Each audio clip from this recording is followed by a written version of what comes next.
Hello, my beautiful YouTube friends. A warm welcome back to my channel. First of all, a few disclaimers. This will be a translation of my last video from January. And as always, you know, I don't have a lot of time, but I wanted to translate that topic for my non-Hungarian speaking or speaker YouTube followers. So thank you very much for still following me. But as you know, I'm not a YouTuber. I have a regular job and a family, and for me it's always very important, but still I have the interest to make this video, so here I am. The second disclaimer is I know that my videos are very quiet, but these are my technical possibilities, so yes, I am quiet. Well, my last video was about 5 thoughts and or ideas plus one which change your life quality immediately.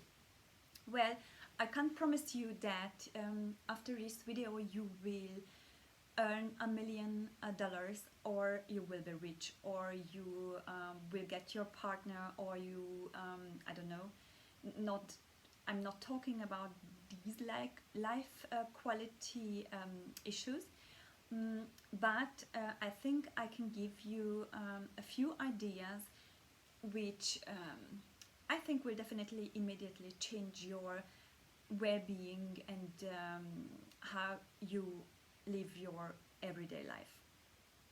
So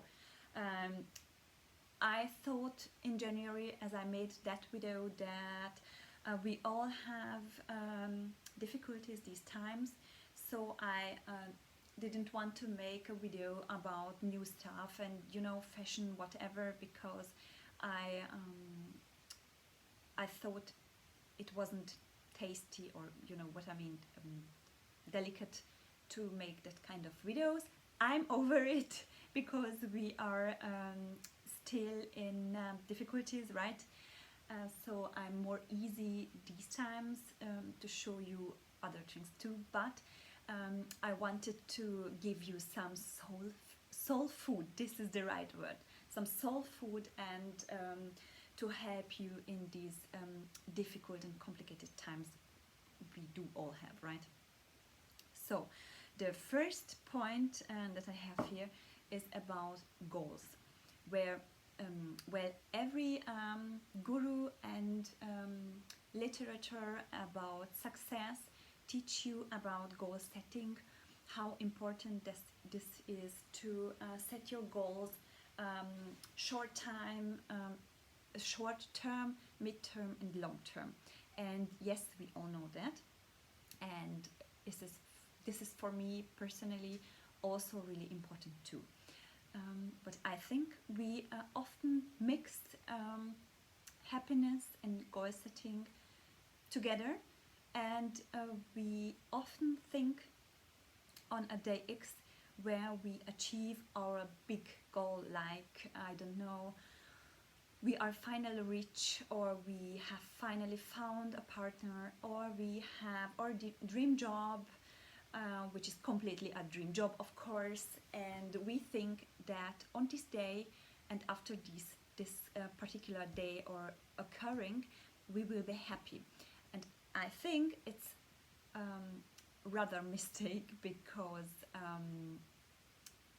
well, you don't know, first of all, you don't know if you achieve your goals, and if you don't achieve your goals, it's okay too. But imagine if you are unhappy the whole lifetime, and then suddenly, I don't know, with 60 you have your house on your or your partner or whatever, you were losing a lot of time. Plus, I think if you are unhappy and unsatisfied with yourself, and you don't think about yourself as a whole and lovable person, I think it's not possible to achieve any goals. So I would advise you to part these two phenomena, like happiness and goals, and try to you know, still love yourself and still tolerate and accept yourself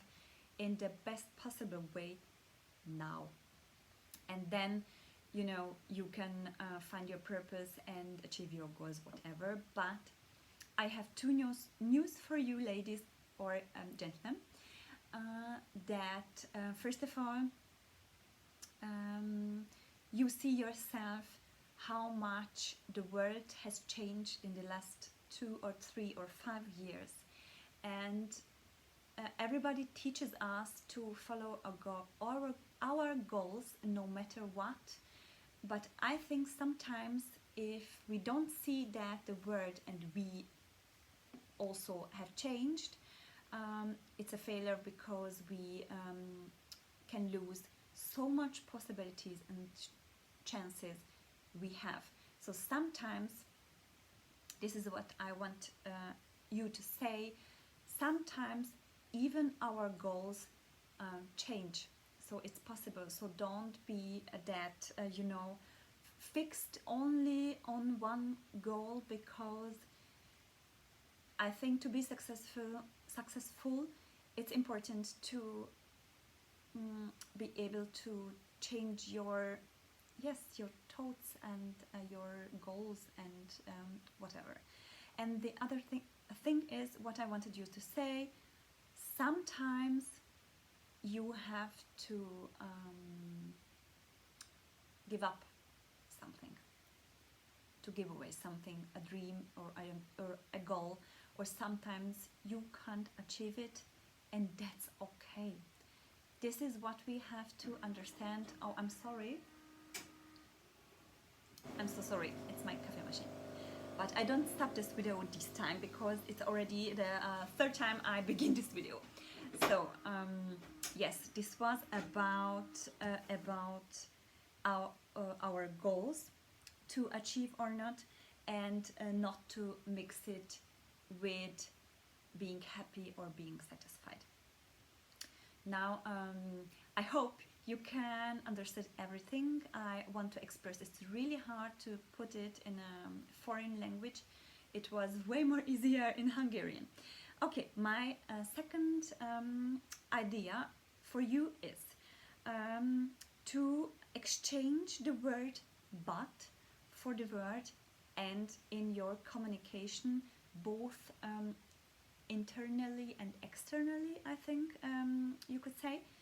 So I'm talking about, for example, you have for sure the experience in your job where your boss is calling you and tells you, well, we are basically very satisfied with your work, and you already know that you will hear the word but, and after that you can't hear a thing, because it's all about your mistakes and what you are doing wrong, and so on and so on.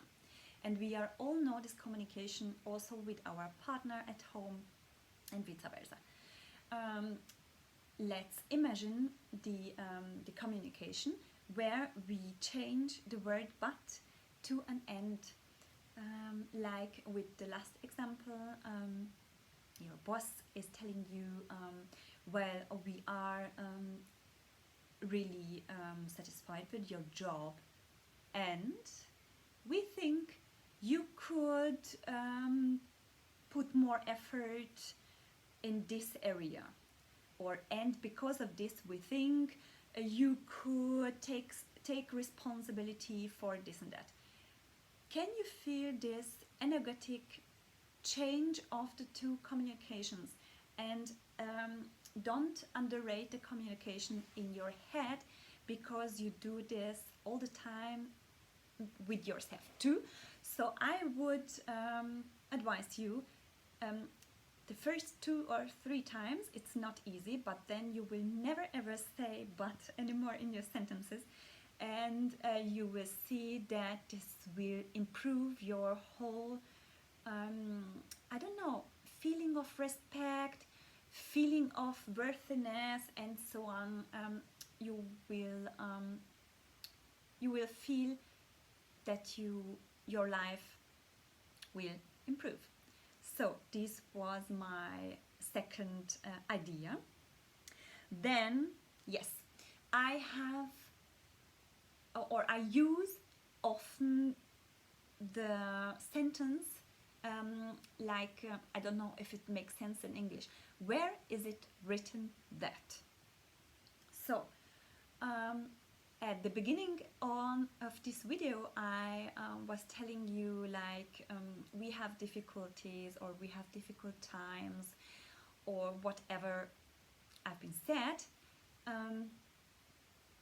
No matter what person is telling you what, always question, where it is written that I have difficulties. You know, I know a lot of people have, but do we have to believe this for ourselves? Another example, I don't know, hormonal changes make women suffer. This is a wrong example, but whatever. And all women believe that and think that they have to suffer. But I ask you, and I ask myself, where is it written that it must be like that? Or where it is written that if you are in your 20s, you have to be a mother, or whatever. My advice is for you, no matter what idea you get from the outside, please question everything. Question everything, because I think you have decisions, and for me, tolerance and freedom is also not to construct my life as said from other people, but create my own life. This is the point. So no matter what other people, also professionals and also gurus tell you, question please everything and ask, where is it written? Okay, I hope you had get the point. Then, well, the first, second, third, fourth point is whose matter is it? It's about conflicts. Well, I had a lot of conflicts in my life, and if I'm honest to you or with you, I really shy off, or I really don't like conflicts. I'm a harmony-loving person, but there is no way out in life to have conflicts. And I think in our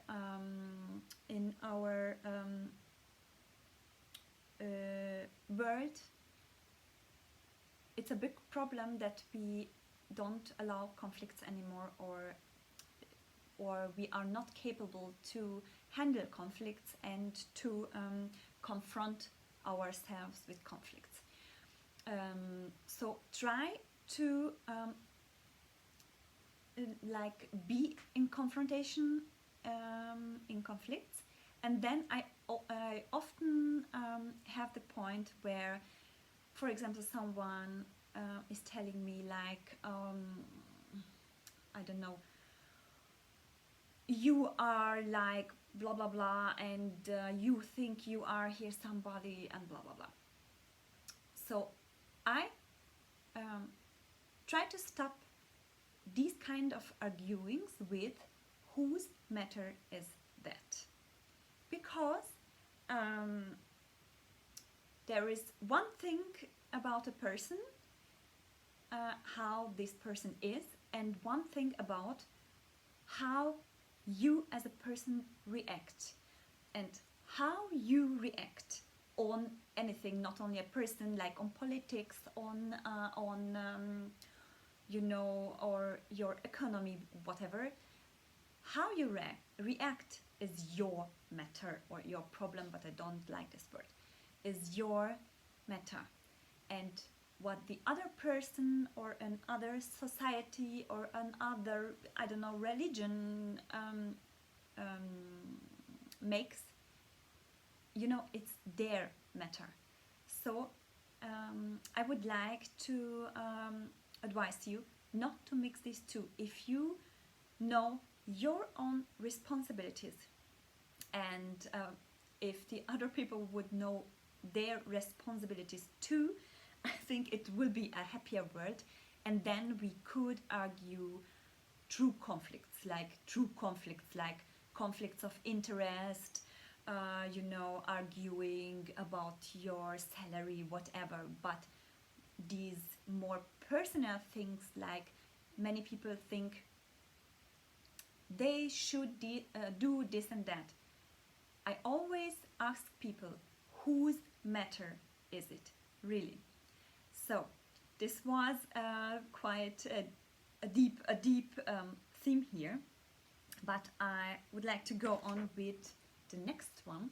Yes, this is for situations we all know, like we do have, yes, me too, fears or thoughts which make me feel paralyzed, or you know, simply fears that I visually can see happening, even if nothing happens. I'm sorry. So I play with my thoughts always with the question, and what if? So if you know somebody who has stress or you know, other problems, like your kid in the school having fear of something or conflicts or something, I always ask, and what if? And I want to give you an example that you can understand what I'm talking about. For example, you are a student and you are in the school, and you know that your teacher doesn't like you, and even your classmates don't like you, for example, and you know that you know, the teacher will be unfriendly and the others too. So the student is telling, well, then I don't know, the teacher will arguing stupidly to me and whatever, and will blame me. And then you could ask the question, and what if? What if he does that? Well, then the student will probably answer, well, then I will be completely red and I can't answer anymore, or I answer myself stupidly. And you could ask, and what if? And I don't know, the student has, well, the teacher will give me a bad note, or the other students were laughing, and blah blah blah. And you can ask, and what then? And if you play these thoughts over and over again, I think in the end you will confront yourself with all the worst possibilities possible, all the worst possibilities, and then finally, yes, they are there, but they can't really harm you, because, you know, you are still alive, whatever is happening. And this is a very good question coaches ask you often, to make your fears and thoughts harmless. So, and then I had 5+ idea for you. And oh yes, this is my specialty, I could say, because I'm a person who stresses herself a lot, and I always want to make my jobs and anything really full of responsibility, and you know, and in my inner thoughts I always think, oh, I must make this ready, and I must go there, and I must be there on time, whatever. there is a trick for also exchange this word must for I would like to, and this also changes your whole perception of your life basically, because if you say I must pick up my daughter at 5, this is a motivation or a responsibility made from the outside. But if you think I would like to pick up my daughter at 5, this is an internal motivation and responsibility, and immediately you can feel as an adult who made a decision for doing things, despite of life makes yourself doing things. So this is a lovely feeling to know, okay, I have my life and my actions in my hands, and this is only a small change in our communication too. Sounds really easy. I think basically it's also really easy, but I think it changes our whole perception. So these were 6 points or thoughts which I wanted to share with you, my dear friends. And well, it was quite a difficult thing to express it in English. I hope you were understanding everything that I have said, and I hug you. Thank you very much for watching this video to the end, perhaps, and until the next time. Thank you very much.